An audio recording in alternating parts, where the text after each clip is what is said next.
Irmãos, boa noite.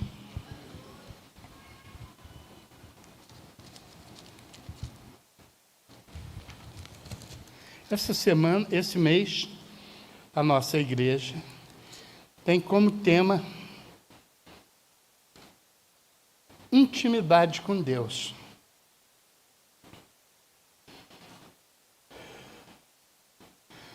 Mas o que é intimidade? O linguista Aurélio Buarque diz, sucintamente, que intimidade é a qualidade de íntimo, ou seja, que está muito dentro, que atua no interior, entranhável, estreitamente ligado por afeição ou confiança. Amigo íntimo. Por sua vez, Evanildo Bechara diz que intimidade é característica do que é íntimo, relação próxima, familiaridade. E o que é íntimo é o que ou aquilo que está na essência de alguém, em sua mente e alma, vinculado por laços de amizade, afeição, o amigo íntimo. Em síntese, há uma necessidade na intimidade de se conhecer quem dela desfruta. Não há intimidade sem se conhecer. A intimidade é tão interessante que muitas vezes amigos pessoais sabem mais da nossa intimidade do que nossos familiares. Há muitos casos desses, que em casa as pessoas não sabem o que nós passamos, às vezes até para trazer o sustento para dentro de casa. Quantas vezes amigos de trabalho sabem mais das nossas dores, das nossas dificuldades, do que o nosso irmão? Intimidade, ela é algo que nem todo mundo permite dividir com alguém. É muito difícil haver intimidade. Mas em relação a Deus, não. Em relação a Deus, a intimidade não é tão difícil acontecer. Porque Deus tem uma vantagem, leva uma vantagem que um igual não tem. É que Deus nos conhece. Deus sabe quem nós somos. Deus sabe o fundo do nosso coração. Não adianta para Deus dizermos que somos bons, porque Ele sabe quem somos. Para as outras pessoas, nós podemos ocultar, nós podemos omitir. Para Deus, não. O texto que vamos examinar, eu convido os irmãos para abrirem o livro de Salmos, capítulo 25, apenas o verso 14. Salmo 25, verso 14. Na versão oficial da igreja, diz, amém? O segredo do Senhor é para os que o temem, e Ele lhes fará saber o seu conserto. Na versão revista e atualizada, diz: A intimidade do Senhor é para os que o temem, e Ele lhes fará saber a sua aliança. Mas o sentido é o mesmo. Segredo ou intimidade tem o mesmo sentido. A mensagem vamos procurar fazê-la de forma textual, que estamos extraindo uma porção de dentro de um salmo lindo, que eu gostaria de convidar os irmãos para depois lerem o Salmo 25. É o Salmo de Davi, em que Davi atravessa um momento de angústia, talvez até de depressão, em que ele clama que o Senhor o livre dos seus inimigos e perdoe os seus pecados. E neste salmo, em que ele aparece um tanto quanto deprimido, ele vai crescendo, se entregando ao Senhor, e o salmo termina com uma bela oração de agradecimento e de reconhecimento. Mas vamos à análise do texto.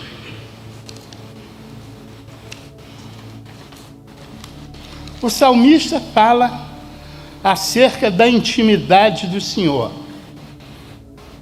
A primeira parte diz: o segredo do Senhor é para os que o temem. Intimidade do Senhor quer dizer aquilo que há de mais profundo no homem e em Deus. Está ligado ao dar-se a conhecer profundamente.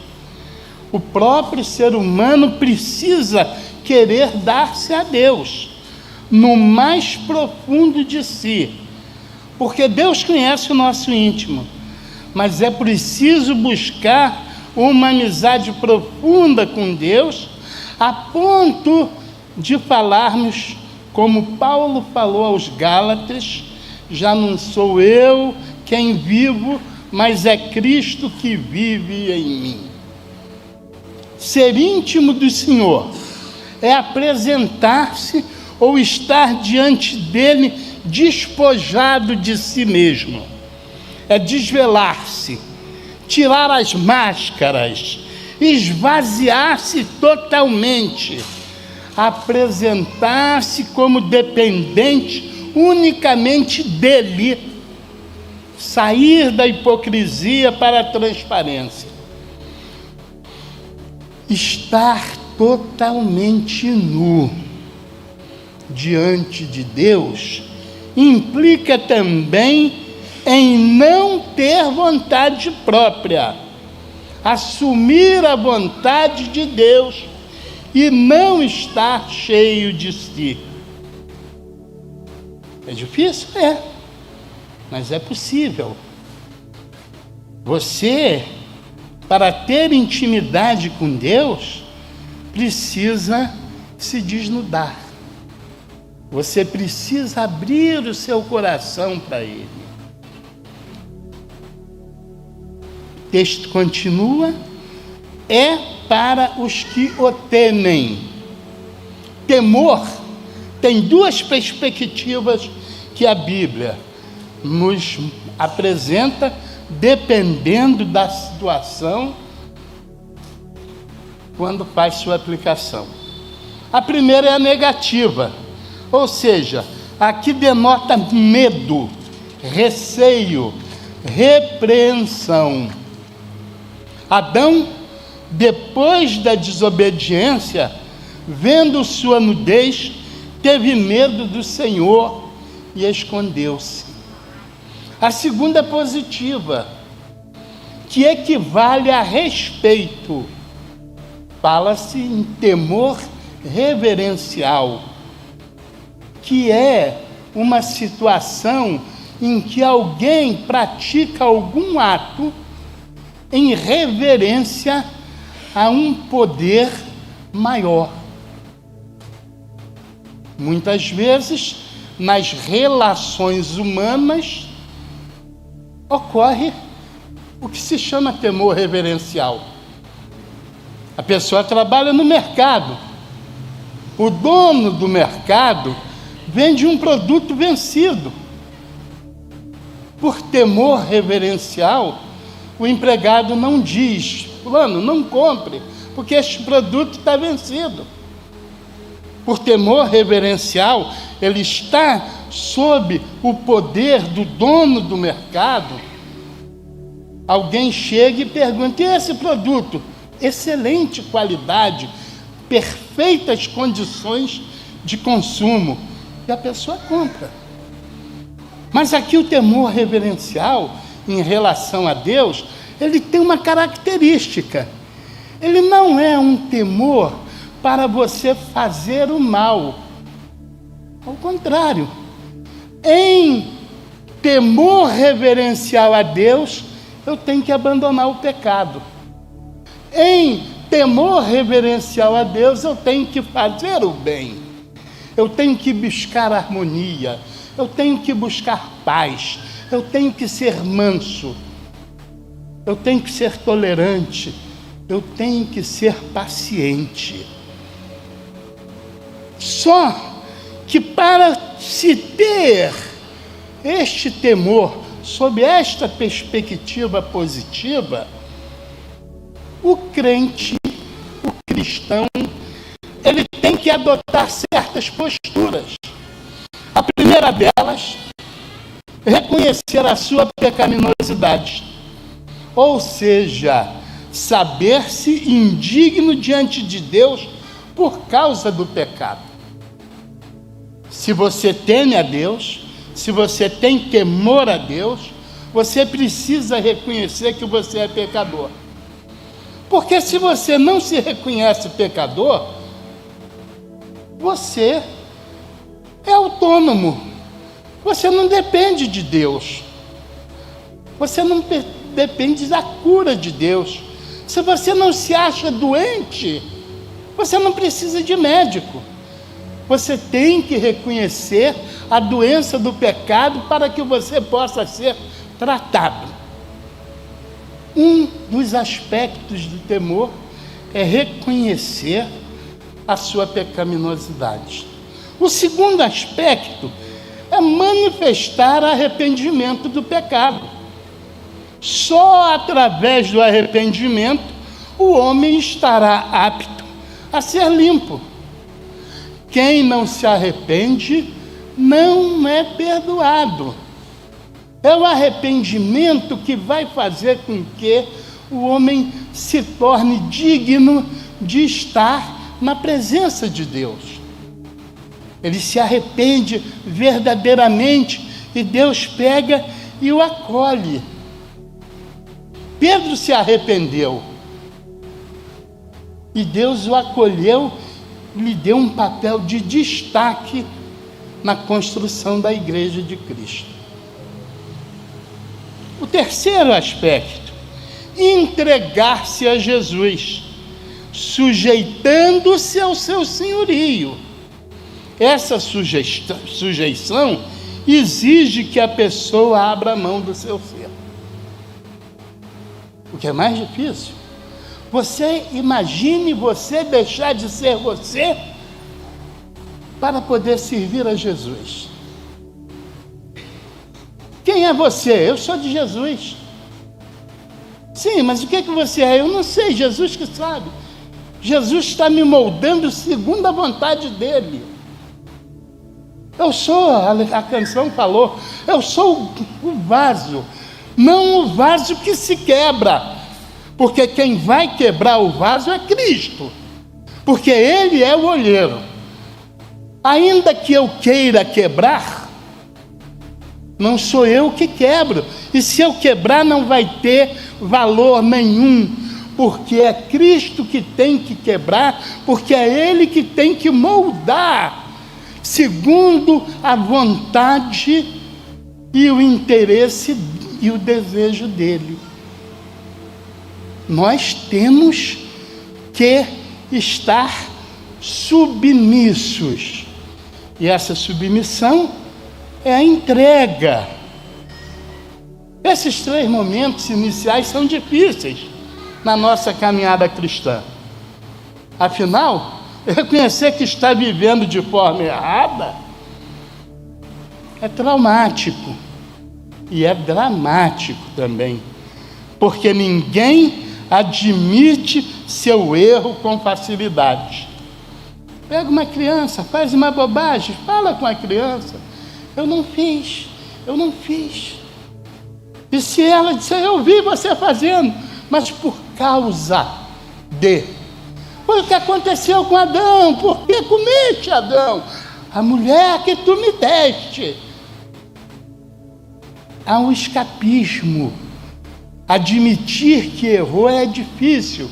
É muito mais cômodo nós transmitirmos os nossos erros para outras pessoas. Por outro lado, arrepender-se também é muito doloroso. Porque, em geral, irmãos, o pecado nos deixa em uma posição de conforto. São pessoas que desfrutam dos prazeres do mundo. E o mundo apresenta coisas boas. Boas para a carne, péssimas para o espírito. Mas como, em geral, nós estamos vivendo na carne, nós queremos o que é bom para a carne. Então, fica muito difícil você se arrepender. Eu não quero abrir mão disso. Aquele que gosta de tomar uma cerveja, eu não quero abrir mão disso. O Flamengo foi campeão, eu tenho que festejar. E vai festejar, e vai esquecer que os prazeres mundanos são efêmeros. Eles acabam logo. Fica difícil para uma pessoa se arrepender. Não é fácil. Finalmente, sujeitar-se a uma outra autoridade, que não a autoridade do mundo, a um outro poder, também é difícil, porque significa que a pessoa tem que esvaziar-se de si. Quem vai mandar não sou mais eu. Quem vai mandar não é mais o mundo. Vai ser difícil. Em geral, o mundo diz que aqueles que seguem a Jesus sofrem restrições. É a maior mentira que o mundo prega. O mundo diz que quem serve a Cristo está preso. É a maior mentira. Preso está quem está no vício. Esse sim é escravo do vício, é escravo do mal. Este sofre. E a segunda parte do texto vai nos dizer: aos quais dará a conhecer a sua aliança. Repetindo o texto: o segredo do Senhor é para os que temem, e Ele lhes fará saber o seu conserto. Deus, de forma generosa, a quem tiver temor, dará a conhecer o seu conserto, a saber o seu conserto, a saber a sua aliança. E o que significa esse conhecimento? Certa ocasião, Deus falou por intermédio do profeta Oséias: o meu povo foi destruído porque lhe faltou conhecimento. Oséias 4, versos 6, primeira parte. Conhecimento de quê? Afinal, pode ser que você tenha recebido muito conhecimento de doutrina, conhecimento muitas vezes das letras. No entanto, o conhecimento de Deus é o único que não vai deixar você ser destruído. Conhecer Deus é ter intimidade com Ele. Assim como conhecer um amigo é ter intimidade com ele. Conhecer a esposa ou o marido é ter intimidade entre eles. Isso é conhecer. Quando a gente tem intimidade, a gente sabe do que o outro gosta, a gente sabe do que o outro não gosta, e o outro sabe o que nós gostamos e o que nós não gostamos. E aí, como conhecemos, nós fazemos tudo para agradar. Eu não posso, conhecendo minha esposa, fazer alguma coisa que a desagrade, ainda que para isso eu tenha que abrir mão daquilo que eu gosto. Com relação a Deus, é isso de uma forma ainda superlativa. Eu não posso fazer aquilo que me agrada, mas que desagrada a Deus, porque eu conheço Deus, e conhecendo Deus, eu tenho que agradá-lo, ainda que me custe renunciar a mim mesmo. Afinal de contas, a minha intimidade com Deus, ela não vai se esgotar até que a morte nos separe. Ao contrário, com Deus a gente fala diferente. Senhor, eu estou contigo até que a morte nos una de forma indissolúvel. E Ele vai dizer assim: mas aquele que está em mim, ainda que morra, viverá. Olha como a inteligência de Deus nos mostra aspectos que às vezes estão escondidos e que a gente não percebe.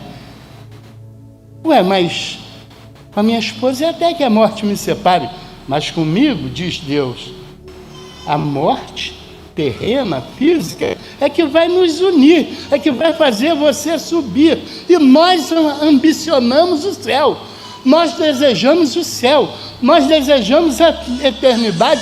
Por isso não é sacrifício o nosso sacrifício.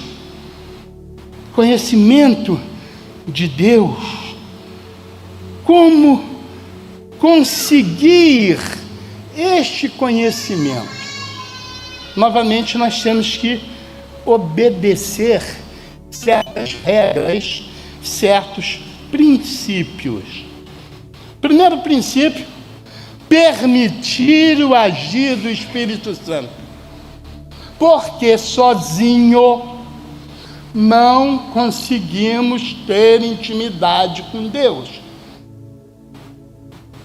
Essa intimidade surge no momento em que nós buscamos o auxílio do Espírito Santo. É como se Jesus colocasse um chip em nós, um GPS em nós, e Deus nos acompanha através do Espírito Santo em todos os espaços do território. Esse conhecimento se manifesta através do Espírito Santo, porque ele é o elo de ligação de Deus e o homem. É através dele que temos intimidade com Deus.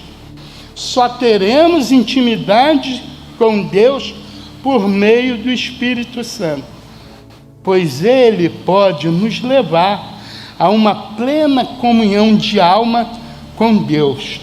É o que Paulo nos ensina quando diz, 1 Coríntios 2:10, a nós, porém, Deus o revelou pelo Espírito, pois o Espírito sonda todas as coisas, até mesmo as profundidades de Deus.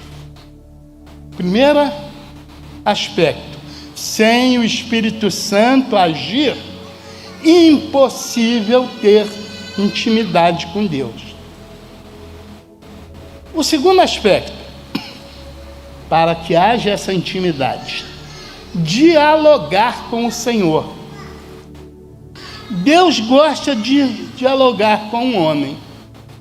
A conversa do crente com Jesus se dá através da oração. Isso é muito claro em 1 Tessalonicenses 5, verso 17. Orai sem cessar. Você tem o hábito de conversar diariamente com o Senhor Jesus? Imagine o seu dia como sendo uma longa viagem. Você e o acompanhante, se durante a viagem você e o acompanhante ficarem calados, certamente você sentirá sono, vai adormecer, perderá a direção e o carro vai bater. Por isso muita gente usa o rádio no carro, porque enquanto ele está ouvindo uma música, um louvor, ele canta, ele está atento, ele está sozinho, dirigindo, ele está atento. Muitas vezes, você tem uma pessoa do seu lado que confia quando você está dirigindo. Mas é perigoso a confiança dele. O meu genro, quando a gente ia para Maricá, ele confiava tanto em mim na direção, que quando entrava na duta ele dormia. E eu botava o rádio e não dava para conversar com ele. Se eu não ouvisse um louvor no rádio, eu acabaria dormindo. Porque quem dorme acaba levando o outro que está do lado a dormir também. Por isso Deus quer dialogar conosco. Ele não quer que a gente durma. Ele está do nosso lado. E a gente está falando com ele,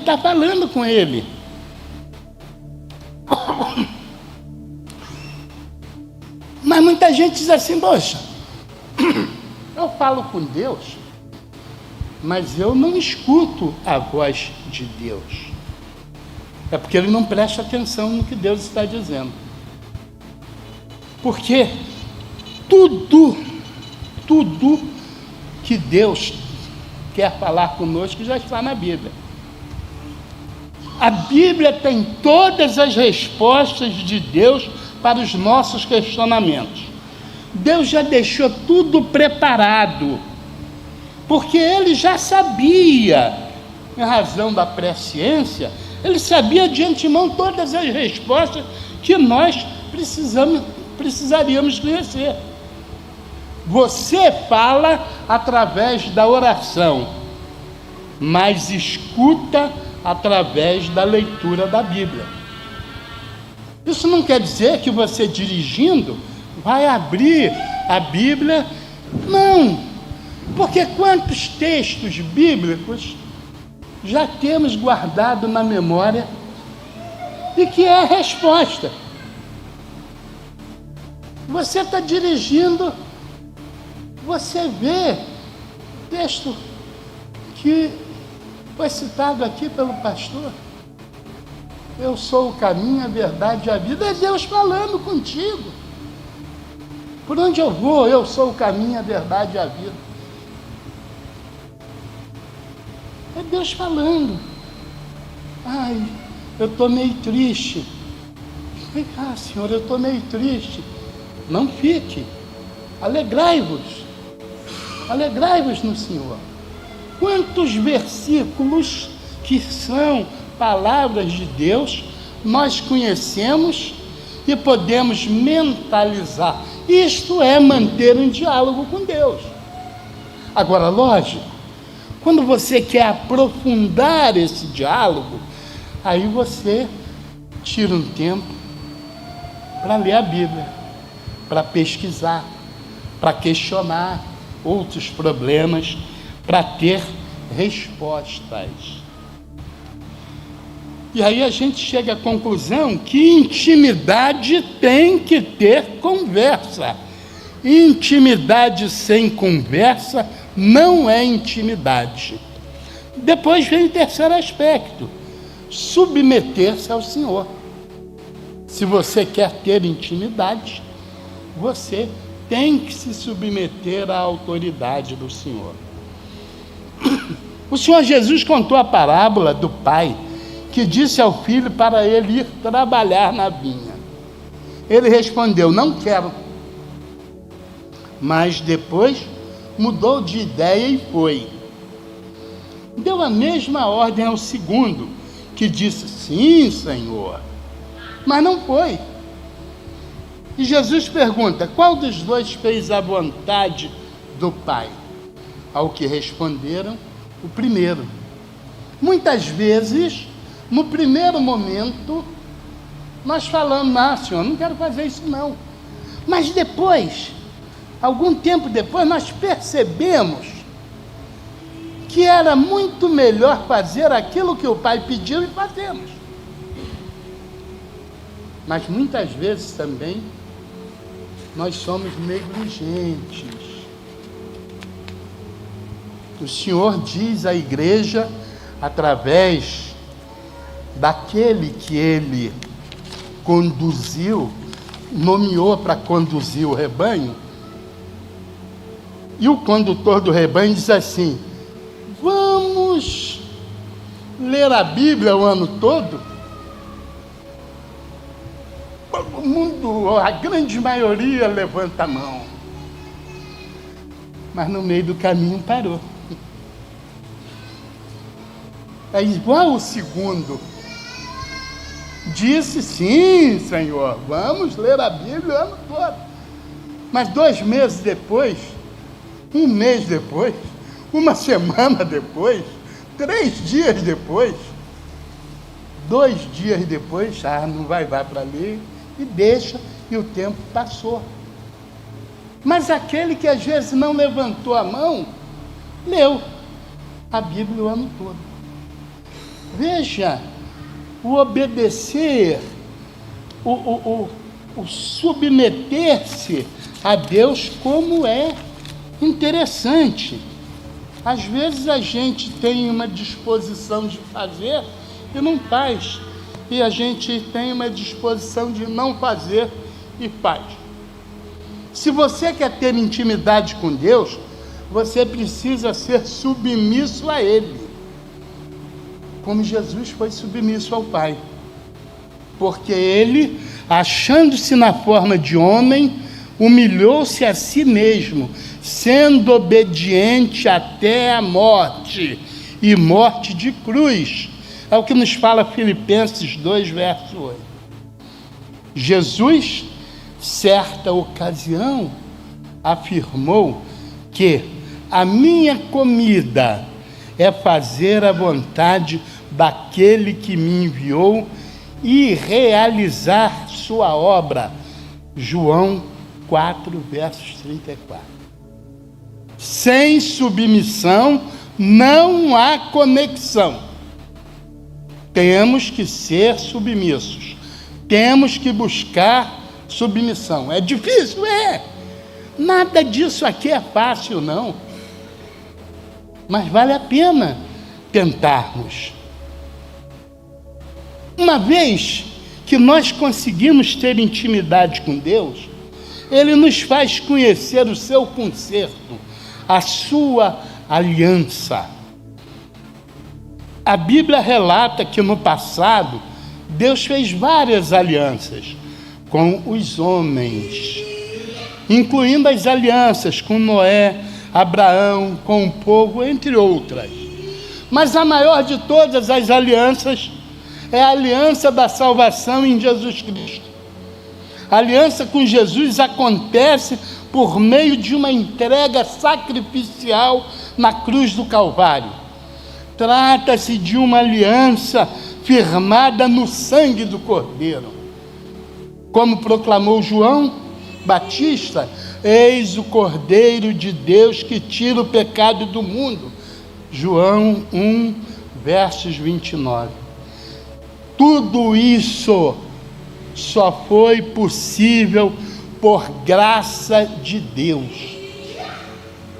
Ninguém tinha ou tem condição de pagar pela sua salvação, porque Deus, olhando dos céus, viu o nosso estado de depravação e, por amor imensurável, enviou Jesus à terra para nos salvar. Isso é muito claro em João 3,16.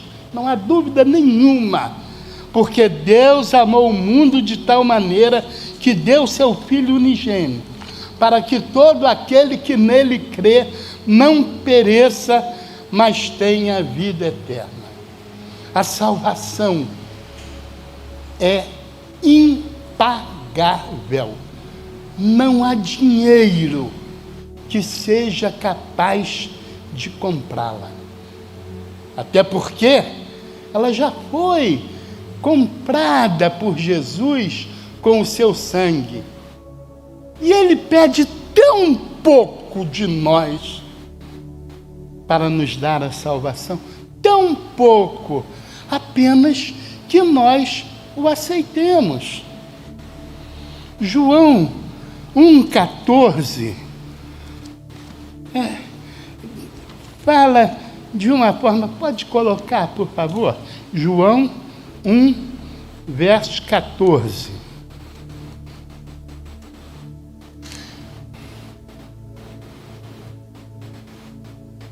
E o Verbo se fez carne e habitou entre nós, cheio de graça e de verdade, e vimos a glória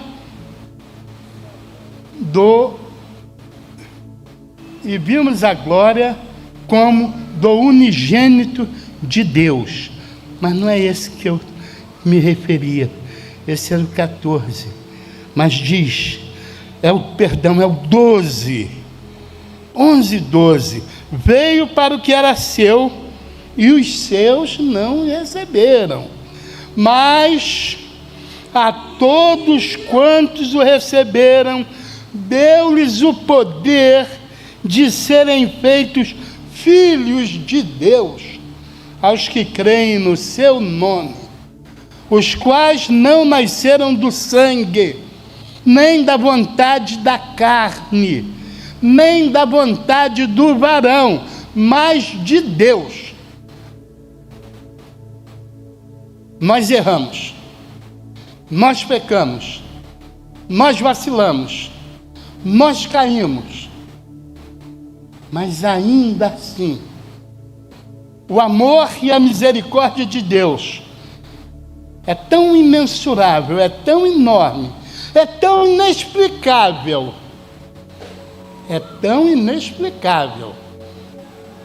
que Ele enviou o seu Filho para nos salvar. E é essa intimidade que nós temos que buscar em Deus, em Cristo, para que nós possamos falar e proclamar que nós fomos salvos por causa da vontade de Deus, por causa do amor de Cristo e por causa da nossa aceitação, sem as quais nós seremos inexoravelmente jogados nas trevas, num lugar de dor e ranger de dentes. É isso que nós queremos? Não. Nós queremos viver na glória do Senhor e na eternidade. E qual a aplicação dessa mensagem? Se você teme ao Senhor, a dúvida sobre qual caminho a seguir não mais existirá em sua vida. Quanto maior for o nível de temor do Senhor em sua vida, mais você terá conhecimento do coração paterno de Deus e conhecerá o seu amor e a sua misericórdia. O viver submisso a Deus é caminho para uma profunda intimidade com Ele. A vida torna-se plena de sentido quando nos rendemos ao seu doce amor e à ação do Espírito. A nossa maturidade espiritual só será plena, só chegará ao ápice, quando entendermos o que significa sermos totalmente dependentes de Deus. Concluindo, irmãos, ter intimidade com Deus requer morte interior e, acima de tudo, renúncia às coisas do mundo. É sair ou transpor a atmosfera material para a transcendental, é estar totalmente em Deus. A busca da intimidade com Deus nos proporciona rasgar o véu do santuário e penetrarmos na vida de Deus e participar dela. Que Deus abençoe a todos. Senhor, graças te damos por acalentar meu coração, permitir que eu falasse aquilo que o Senhor falou para mim. Que as pessoas possam ter entendido que quanto maior for o temor a Ti, a dependência a Ti, o diálogo contigo, maior será a nossa intimidade contigo, o que será perfeitamente gracioso para nós. Muito obrigado, perdoe os meus pecados, dá-nos a Tua paz, é o que eu peço em nome de Jesus. Amém.